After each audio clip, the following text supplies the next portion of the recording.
उत्तर प्रदेश के मुख्यमंत्री योगी आदित्यनाथ ने आज आजमगढ़ के सलरारपुर में आयोजित एक भव्य कार्यक्रम में गोरखपुर लिंक एक्सप्रेसवे का लोकार्पण किया।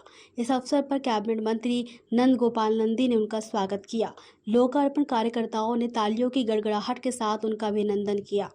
सीएम योगी ने अपने संबोधन में कहा कि 1857 की क्रांति में वीर कुंवर सिंह ने जो आज़ादी की लड़ाई लड़ी, यदि तब पूर्वांचल एक्सप्रेसवे और रोड कनेक्टिविटी होती तो आजमगढ़ सहित पूरा देश पहले ही आज़ाद हो गया होता।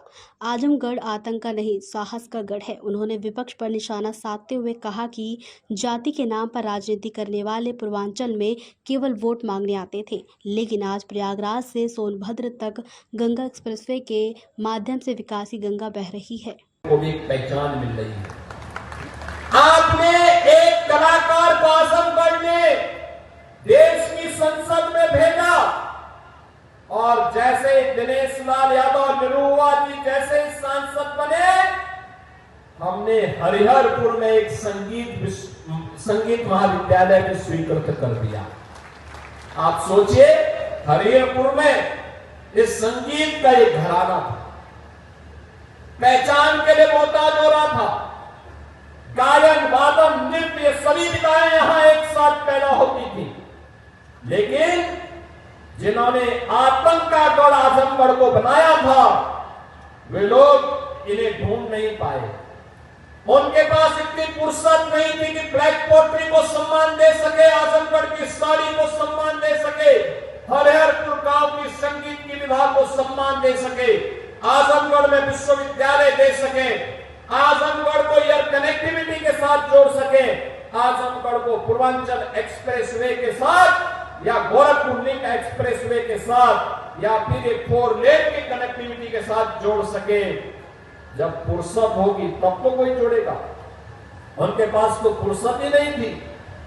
जब संकट आता था, ऑस्ट्रेलिया या फिर इंग्लैंड चले जाते थे, लोगों को उसके पुरसे हाल पर छोड़ देते थे।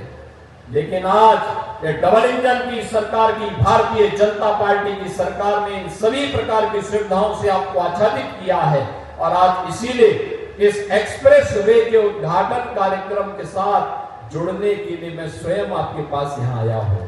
स्वयं आया हूं एक बार फिर से करने के लिए। बहनों और भाइयों, पहचान को कभी समाप्त नहीं करना चाहिए। ये जातिवाद की राजनीति पर्व और त्योहारों में भी आपके उत्साह को भंग करती थी, विघ्न बाधा खड़ी करती थी, निर्दोष हिंदुओं पर झूठे मुकदमे दर्ज होते थे, बेटी और बहनों की इज्जत के साथ खिलवाड़ होता था। आपको याद होगा 2007-8 में सिवनी नेशनल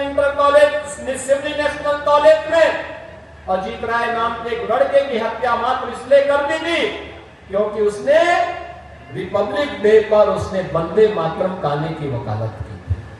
केवल इसी ने उसकी हत्या कर दी। आज कोई तो साहस नहीं कर सकता। आज आप वंदे मातरम बड़े शान से गाइए। राष्ट्र की आन बान शान के प्रतीक तिरंगा यात्रा भी आपने ऑपरेशन सिंदूर के समर्थन में निकाली। लोक माता अहिल्याबाई होलकर को सम्मान दिया। कोई आपका बाल बांका नहीं कर पाया।